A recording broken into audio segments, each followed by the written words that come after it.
Okay, we have another bad audio, bad video, lighting. Apologize about that. But I want to take you through a property that we added to our portfolio in December of last year. Now, this property has been occupied by the seller for the last 2 months. It's actually how we, end up winning this bid or winning this deal over all the other sort of multiple offers that they had.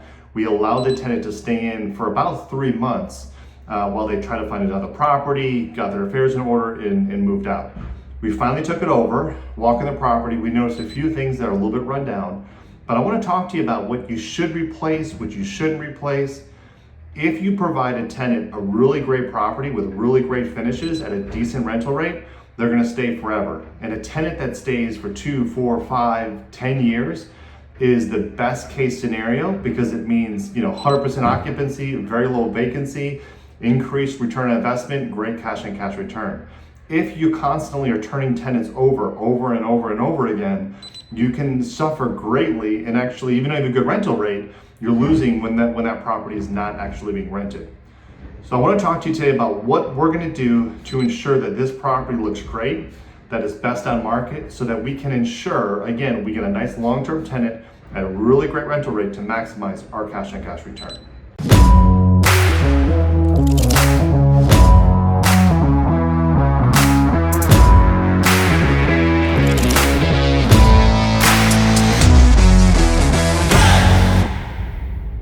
Okay, just coming in real quickly, things that we kind of liked about this property. Now, it's really just in a really great location, but this has a nice little sort of downstairs unit, which we thought was pretty great just for an office. Walking into this bedroom, there's actually not a whole lot that we're going to change here. The carpet actually is in really great shape. The walls are in really great shape. The coloring here is just kind of this light gray, which is sort of the end color right now.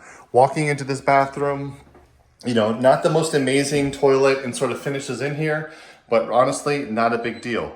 One of the things that we noticed is if I walk into this cabinet here, these cabinets for the most part are decent. They're Formica, they're not wood, but they sort of have the wood look. I could replace these cabinets with a nice, beautiful wood cabinet, but I'm not necessarily going to get the return on investment.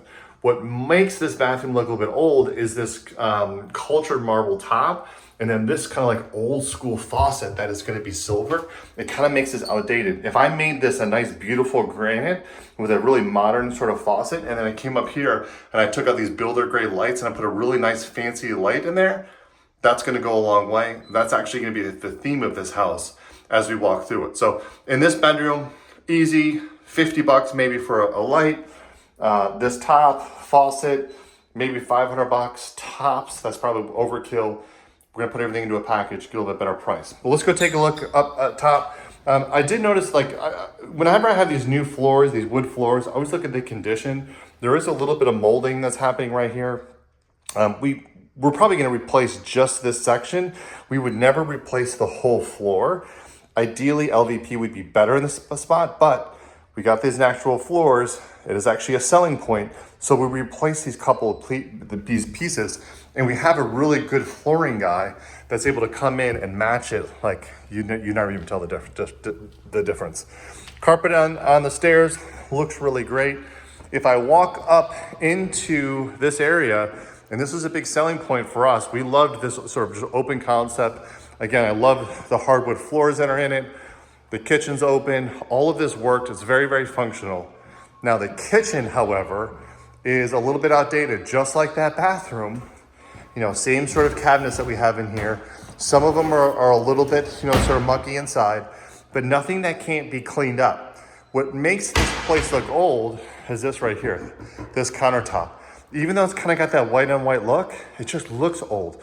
So what we're gonna do is we're gonna actually take out this Formica, and we're gonna do granite across here, and we're gonna run granite here and up here, which will make it a very modern kind of look.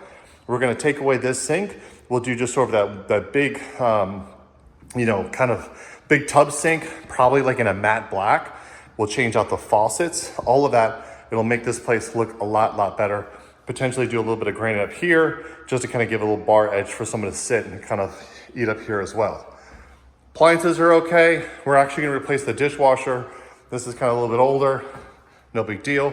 If I come over here, same thing as downstairs, I have these sort of old spots. We could replace the entire floor, but again, I really, really like these floors. These would be pretty expensive to replace, so we're actually just gonna clean up some of these areas. What we've found is a lot of tenants are okay with a little bit of wear areas, especially on a floor like this. You can just refinish it, but if there's a little bit of wear areas, not necessarily a big deal, because people just like these types of floors. It's natural hardwood. Wouldn't necessarily do anything else in this particular house. The fans are a little bit old, but that's not really a big issue for most people. Headed upstairs, same thing. Look at this tile. This is like original builder grade tile. And what happens is this white tile with this white grout, it just gets old and yellow and dingy. Same cabinets, same culture marble. You already know what we're gonna do here. Replace this to granite, new faucet, modern light. And then we're gonna come back in here, we're gonna update this to the new sort of 12 by 16 block. And we'll go with something that's either pattern or something that's a little bit unique to make that really pop and really stand out.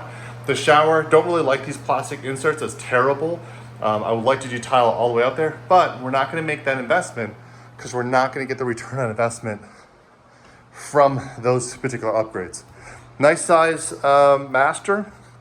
If I go into the master, same issue, old tile, cabinets are okay, replacing this, sinks, replacing the light. And this would technically like to replace this as well. It wouldn't be too bad, but we're gonna leave it because that's gonna be an extra $2,000 project to do that. And again, we wouldn't get the return on investment. Let's go over here. Let me just show you what the bedrooms are. Bedroom 1, bedroom 2.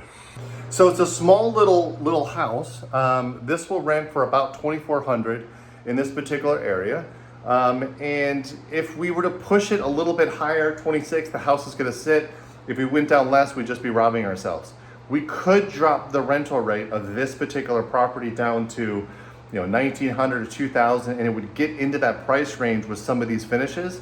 But for us, the countertops downstairs, the countertops in the bathrooms, we're looking at a total of about $3,000 from what we got from our guy. And then for the flooring, we're gonna have to do a little bit of touch-up paint. You're looking at about another, $2,000. So, $5,000 all in on this particular property. If I can rent this for an extra $400 a month, I'm gonna get that back in the first year, and then every year after that, I'm gonna get that year after year. So pretty nice investment. If I was to go redo the bathrooms, the showers, I'm looking at probably, $3,000 per bathroom to do the different tubs, tile all the way to the top. Of course, then I'm doing an enclosure and all of that.